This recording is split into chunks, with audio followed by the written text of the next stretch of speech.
So let's remember what we said. So basically we said any surface that's not black body will have surface resistance.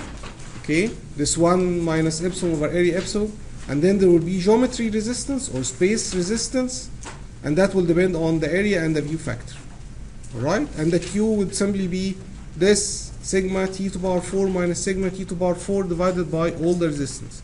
And it's all those table and chart that you will basically be going through in order to come up with this area.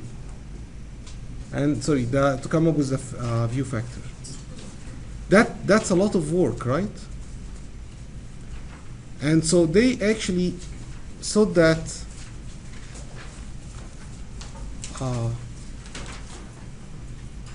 so this is the homework problem or the quiz that we solved. It's exactly just two surfaces. So they realized that, well, why do we have to check all those table and all equation every time we just solve the flow between two parallel plates, right? Or the flow between two concentric cylinders. Those are standard form that we just see them over and over and over. Why don't we just come up with a formula that will solve them? Just like this. This is the formula that you guys use in the quiz, right? And this is the formula for any two surface enclosure. So if you just have two surfaces, 1 and 2, and that's it, all right, this would be the equation between them. All right, because again, this is the surface resistance of the first one, surface of the second one, and the resistance between them, the geometry. So Q dot will always be something like this. So why don't we just have this in a table with, say, when you only have two bodies exchanging radiation with each other, this is what you do. All right, and even furthermore, why don't we actually have the formula with the actual F between, you know, a space and a plate and a cone on top of it, or a wedge on top of it, or all those guys. So that is the case. All right. So this is basically this formula, but after he inserted the F and simplified the equation. And so you can just use it directly. So actually the project, sorry, the homework next week, you can solve it with something like this, but with a little bit modification. So those are two infinitely large parallel plates. If you have two infinitely large parallel plates, that make area 1 the same as area 2, the same just as the area. All right? So let's bring all this area on top of over here. And F12 is 1. Why?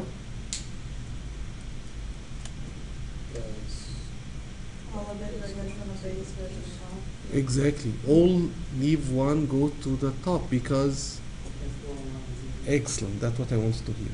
Because F11 is 0. Nothing, leave 1 and go to 1. Because 1 cannot see itself. Alright? So the equation simply just become then this. Between two parallel plates. Two cylinders.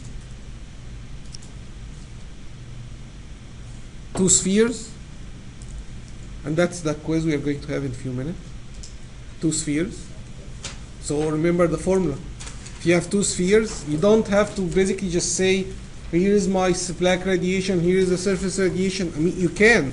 And if you do all this, you will end up exactly with that formula. Alright?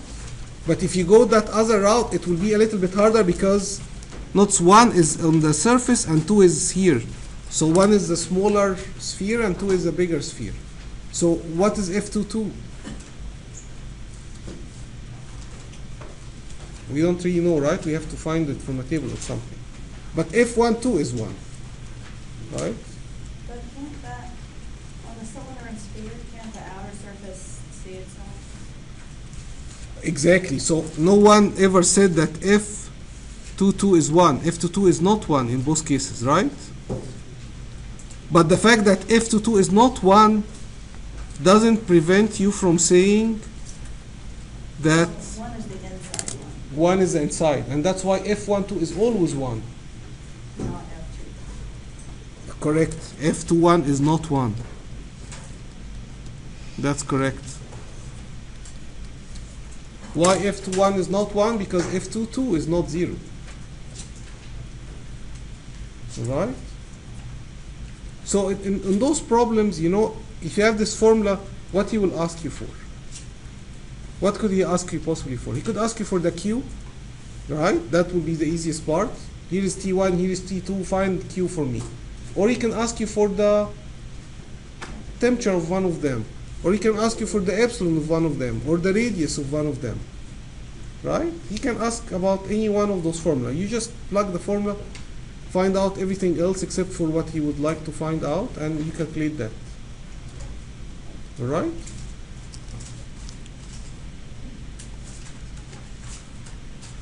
And when you have 3-body radiation or 4-body radiation or whatever number of radiation, you will start having, for every one of them, there's a black body radiation, there is the J radiosity, and the difference between the two of them is the surface resistance.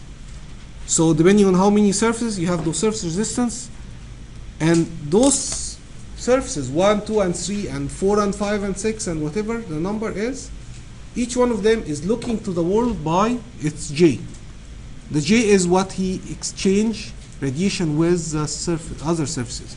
And how can you calculate the radiation leaving 1 and going to 2?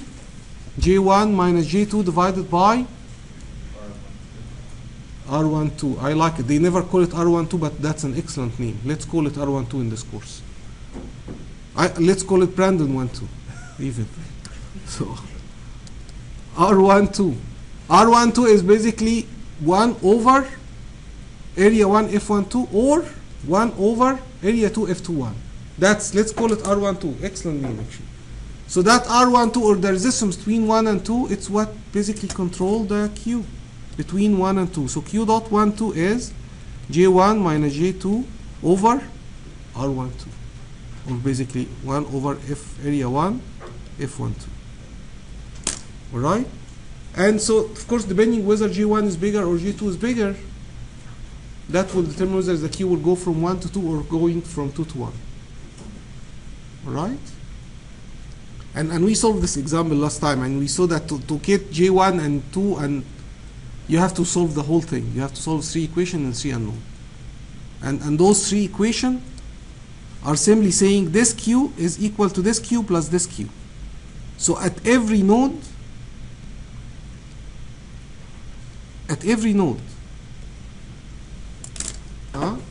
he's basically saying that Q is equal to this Q plus this Q. Why this plus this? Because I just made the arrow in that direction. So I don't really know which direction the Q is going. But once I draw my arrows, I have to stick to this equation, or to this direction in writing my equation, all right? So for example, if I'm going to write it over here, what would be the equation over here? Can anyone give me the equation here for this node?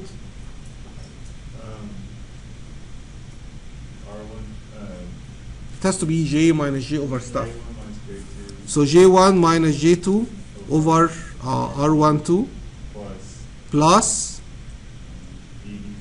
AB2 minus J2 over the R surface, I guess, 2.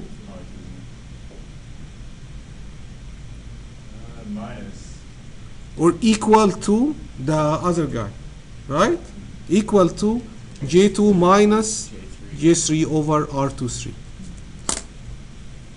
So why we said those two guys are equal to those guys? Just because I made the direction like this in the drawing. And so I will stick with this when I'm writing this equation too. Alright? So here at this node, this plus this equal to this. Alright? And then I will solve those 3 equations, 3 unknown. I will get J1 and J2 and J3. Does this make sense? Are the J's ever going to be known in a problem? Like, when would we know J's right off the bat? Or they're always going to be an unknown, right? So that's a good question. So, will we always be asked for the Q and given the temperature, or can I actually ask you for the temperature and give you the Q? The temperature at that point?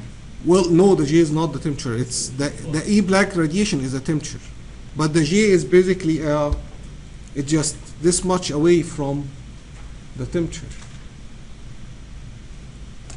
So, to answer your question, here is the two kind of problem that you should expect.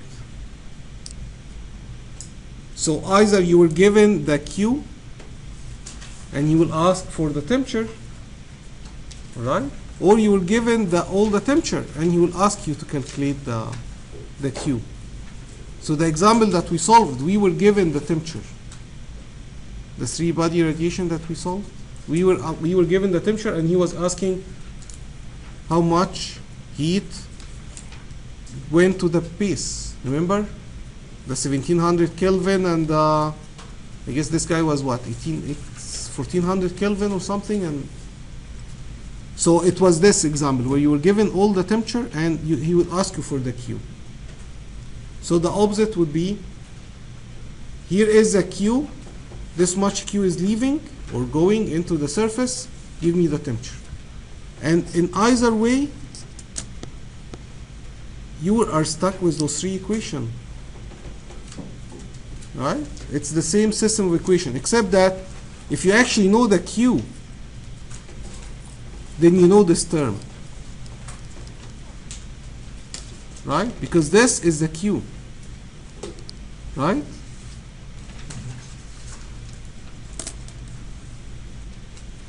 So you'll be able to cancel this guy from the equation. You will say this term is the 800 watts. Right? And I know the other Q, which would be this guy.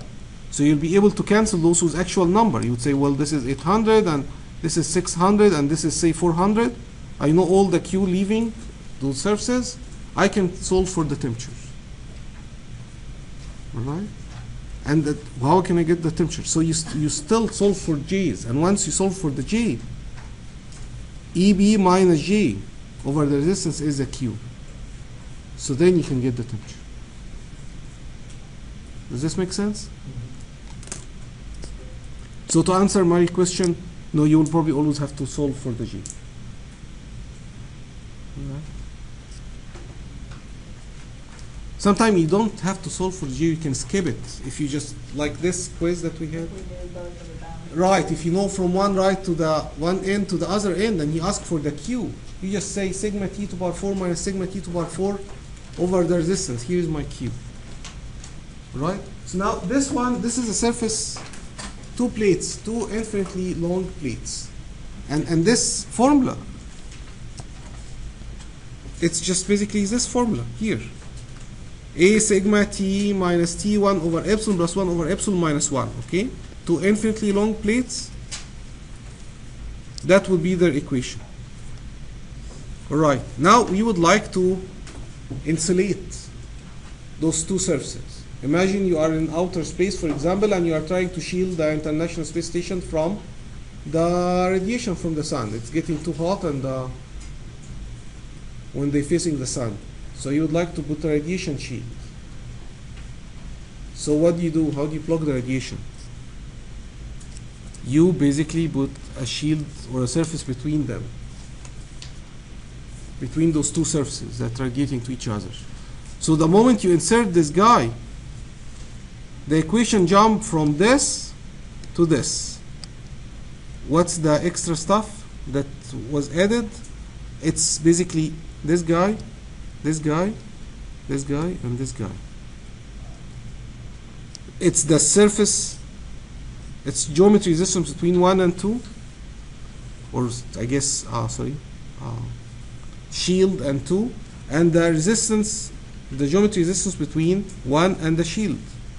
And the surface resistance of each side. Note that this shield will get the radiation from one side and then he will emit it to the other side. Right? So each surface has its surface resistance. Correct? So how can I get my, for something like this, how can I get my Q? AB1 minus AB2. Use AB1 minus AB2. And again, this is sigma T1 to the power 4. And this is sigma T2 to the power 4. Divided by the surface resistance of the first guy plus the geometry between the two of them plus the surface resistance of the shield, plus again the surface resistance of the shield from the other side, plus the geometry resistance between the shield and the surface, second surface, and then finally the second surface. Alright?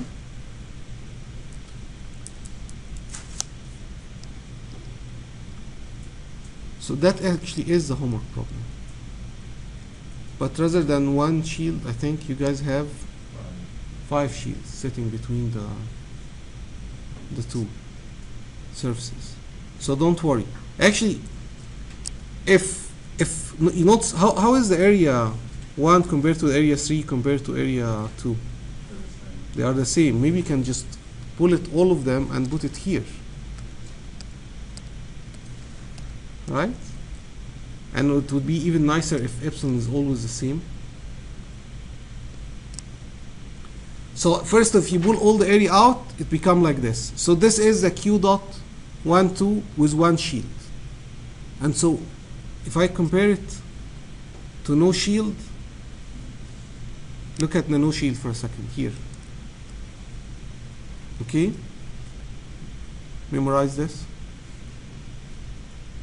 What happened? Right, we added one more resistance because of the shield. Right? And this bracket will just keep repeating depending on how many shields you have. So basically, especially if epsilon is the same as epsilon 1 and epsilon 2, this would be the Q with multiple shields. Right? So he basically said that, well, this guy is exactly like this. Why don't we just say it's n plus 1, where n is the number of shields. So really, Q dot 1, 2 with n shields is Q dot 1, 2 no shields divided by n plus 1. Assuming epsilon shield is the same as epsilon 1 and epsilon 2. So in the exam, if epsilon shield is the same as epsilon surfaces, you just use this. You calculate Q with no shield. Where is it? That's this. Okay? And you divide this over n plus 1. So you have to say 9 shields. The Q now would be 10 times smaller. You are dividing over 10. Right? Very good. Question? Okay. Now, here's when we combine, this part is about combining convection and radiation. So imagine you are trying to measure the temperature of the air in a duct. So rather than having a thermocouple, you have, say, a thermometer or something. Or you just have a bead of the thermocouple in the middle of the duct. Well, the duct have a temperature, the air in the duct have temperature of TF. The thermometer will read T thermometer. Will T thermometer be exactly T fluid or not? So why? What do you think? Notice that the duct is at T wall, so the duct could be a little bit colder than the air. So what is the big deal that the duct is colder? Thermometer is supposed to measure the air, right? He's in the middle of the duct. He's supposed to read TF. Why he wouldn't read TF? Because the thermometer is sticking outside the wall. So that's good, actually, that it's away from the wall. We don't want to measure the wall. We want to measure the air in the duct. Right. So it's a good thing that it's in the middle of the duct. The part sticking outside. No, it's glass, and it's thermally, glass is really not really good conductor. So whatever the thermometer temperature here, the thermometer will expand, and you will be reading what this guy is feeling. So my question for you is, will this bead, the place where the mercury is sitting, will it actually feel TF? Will it be at TF or not? No, because there's glass between the TF and mercury. There is glass, right? But the glass is very thin. Forget about the glass. The glass is really, really thin. Will he feel TF? Will he be in? Will this point be at TF?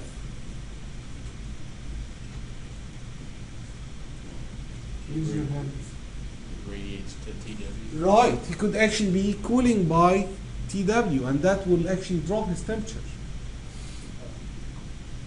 right? The thermometer bulb where the mercury is also, yes, it's getting convection from the air, but it could also be radiating to the wall, right? And so, why will it get convection from the air? If it's at the air temperature, so let's forget about the radiation for a minute, okay? Let's assume there's no radiation. What will happen? We put the thermometer initially at 50, we put it in 100 degree air. What will happen? Huh? The temperature will rise. Yeah, but what is the mechanism? Why the temperature would rise? Because what will happen? If you put a 50 degree thermometer in 100 degree air, what will happen? Convection. Q will be H A delta T. Q force convection, Q over a cylinder or something, or a ball if it's a ball. And the Q will basically move the heat to the thermometer. The thermometer will get hotter and hotter and hotter until eventually approaches our convection zone. right, until it become exactly T air. And at that point, Q convection would be zero. Because yes, there is H, but HA delta T is zero. There will be no delta T. Right? And so he will sit there at T air. But now if you start leaking the heat to the wall by radiation, his temperature will drop, right? And this will ignite again the convection mechanism. So eventually he will settle down at what? He will settle down at the temperature where what will happen? What will be the steady state temperature of that thermometer? The amount of heat received from convection is radiated out. Excellent. Jason is saying, so at steady state, your temperature should basically be steady state. The temperature should be fixed. So how would the temperature be fixed? Input equal output. Input by convection equal output by radiation. Right? And this scenario was based on that the air is hot, the wall is cold. The same thing happen if the wall is hot, the air is cold. He will getting radiation from the heat from the wall and being cooled by the air. But at the end of the day, here are the equations. So I also think I give them this one time in an exam. So it was exactly like this: thermometer in a wall and find out what is the temperature that it will settle at. So they basically, you have to say that Q at steady state, Q convection, AH delta T, and so you have to get that H, force of convection, right? Equal to Q radiation. Now what is this Q radiation? We can say, we can draw the whole diagram again and say, well, sigma T thermometer T to power 4, and I cannot delete.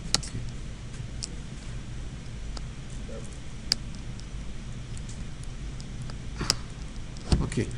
So we can just say sigma T thermometer to power 4 and surface resistance, and then geometry resistance, and then surface resistance of the wall, and the wall is sitting over here.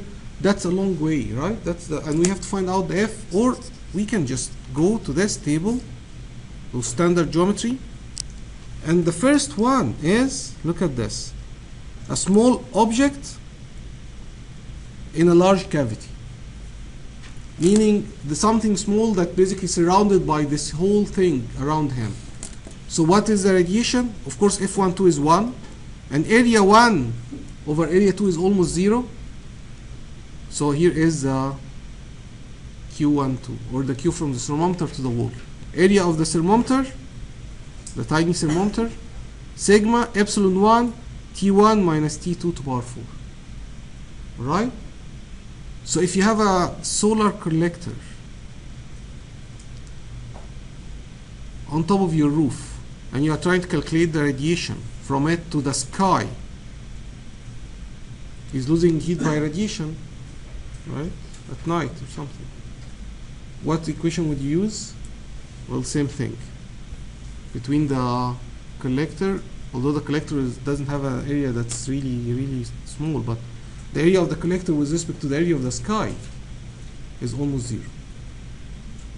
right? So you would use the same thing. So this is the equation used when something tiny surrounded by something really, really big around him. And he's basically, all his radiation go to that thing. Right?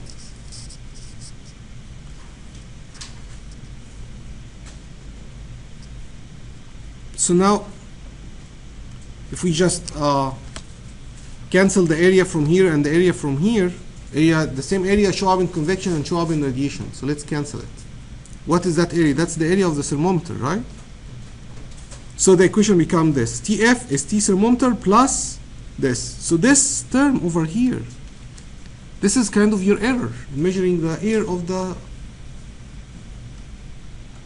is measuring the temperature of the air. That's the error, right? And that error can be smaller if what happened? What can kill that error, make it almost zero? And therefore Tf is T thermometer. Where would that show up? I don't see the wall far away in here. Well, the sun is very far away and we still get radiation from it. The Right. wall and the fluid were very similar. Say that again. If the temperatures were very close together. The T-wall was almost too cool. If T wall is almost T fill, right? That basically assume the problem away. Then there is no two temperature that we are competing with. If H is really high? Huh? If H is really high? If H is really high, right? Or physically, if the convection is very strong, he can immediately compensate for the loss by radiation. Right? What else can make that error very tiny? What else is remaining in the equation? Small, Epsilon. small what? Small epsilon. Small epsilon. How do you do that? Special thing. Silver shiny thermometer bulb, right? They make it shiny and so that it wouldn't radiate that much. And that also remind you know how the thermometer, have you ever seen one of those old thermometers that people, before they invented the coffee cup? In the old time, when I was a child, they used to have this thermometer that parents will take them to work with hot tea in them. And did you ever break that thermometer with your dad before? No? No one ever break it? If you were a child at that time and you break that thermometer, you will find out that it's basically two silver bottles, silver coated bottles, and there is nothing between them. Well, it was vacuum, but when you break it, there was air after that came through. But it's basically the inner part is basically two shiny bottles that not touching each other. All right, surrounded of course in the plastic, insulated material. But the point why it's like two shiny, and so the liquid, the hot tea come here. Right, so it was always fascinating to me when I open it and I look and like why it's so shiny. Now I understand why it's so shiny. Why it's so shiny?